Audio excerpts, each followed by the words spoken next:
एक छोटे से गांव में मोहन नाम का 18 साल का लड़का अपने माता पिता के साथ रहता था।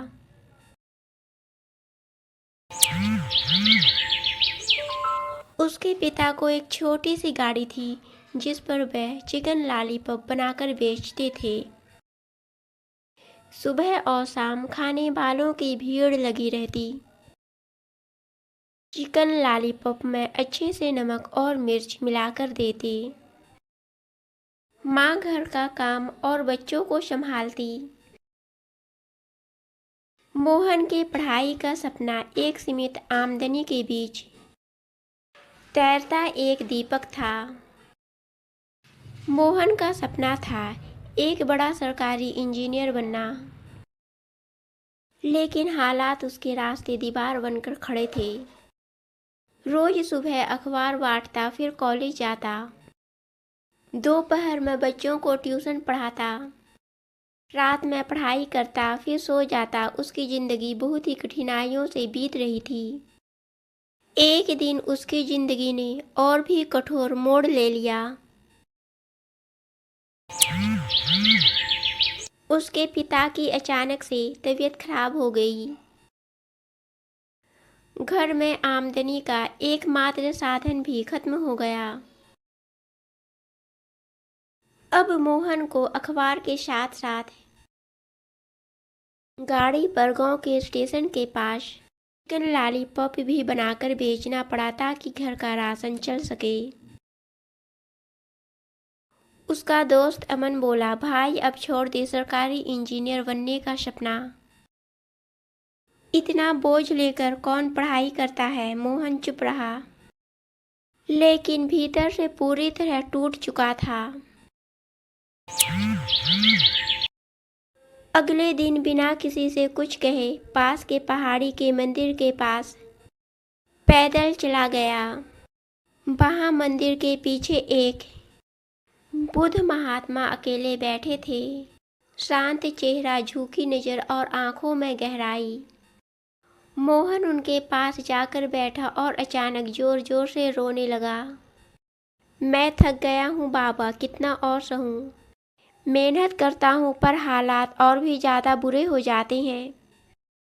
कोई भी रास्ता नहीं दिखता बाबा। महात्मा जी मुस्कुराए और बोले, बेटा एक काम करोगे?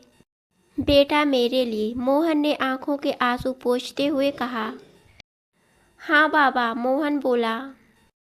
इस पहाड़ी पर उस पुराने पीपल के पेड़ पर जो कबूतर घोंसला बना रहा है, तुम्हें अगले 5 दिनों तक रोज जाकर उसका घोंसला तोड़ना है। मोहन बोला, क्यों? महात्मा जी ने सिर्फ मुस्कुराकर सर हिलाया, जैसे कह रहे हैं जो कहा वही करो। मोहन चुपचाप चला गया। पहला दिन वह पेड़ के पास गया। डालियों के बीच कबूतर एक एक दिन का जोड़ रहा था। मोहन ने घोंसले को नीचे गिरा दिया। उसे बहुत बुरा लगा। एक घर तोड़ना, वह भी उस परिंदे का जो सिर्फ छाप ढूंढ रहा था। मोहन की आत्मा कांप उठी। दूसरे दिन कबूतर फिर से वही कर रहा था, नए तिनके जोड़ रहा था। दूसरे दिन भी मोहन ने फिर वही किया। हर दिन वह यही करता। हर दिन उसे भीतर से गलानी होती, पर उसने एक भी सवाल नहीं पूछा क्योंकि वह जानता था महात्मा कुछ समझाना चाहते हैं। 5वें दिन कबूतर ने फिर से घोंसला बना लिया था। मोहन घोंसले को गिराने के लिए हाथ बढ़ा रहा था, फिर खुद रुक गया।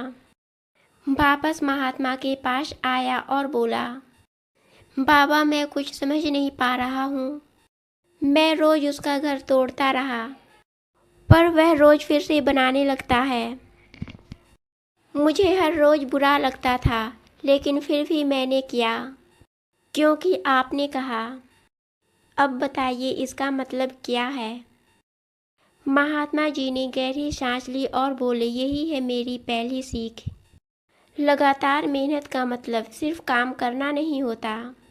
वह कबूतर जानता है कि उसका घोंसला टूट सकता है, फिर भी वह रोज नई उम्मीद से तिनके जोड़ता है, क्योंकि उसे उम्मीद है कि जिस दिन सामने वाला थक जाएगा उस दिन उसका घोंसला बच जाएगा। बेटा, दुनिया भी ऐसे ही है। हालात बार बार तुम्हारे सपनों को गिराएंगे। अगर तुम रोज कबूतर की तरह उठोगे, एक दिन तुम्हारे सपनों का भी घर बनकर रहेगा। मोहन चुप था, लेकिन उसका चेहरा शांत था, जैसे मन की कोई गांठ खुल गई हो। फिर महात्मा बोले, वह समय जब तू सब्जी बेच रहा था, घर चलाने के लिए दिन रात जूझ रहा था, यह भी बीत जाएगा। समय कभी भी एक जैसा नहीं रहता बेटा। आज तू संघर्ष कर रहा है, अगर चलता रहेगा तो कल वही समय तुझे सलाम करेगा। बस दो बातें याद रखना, लगातार मेहनत हार को हराती है और बुरा समय भी हमेशा नहीं रहता। उसी दिन मोहन का समय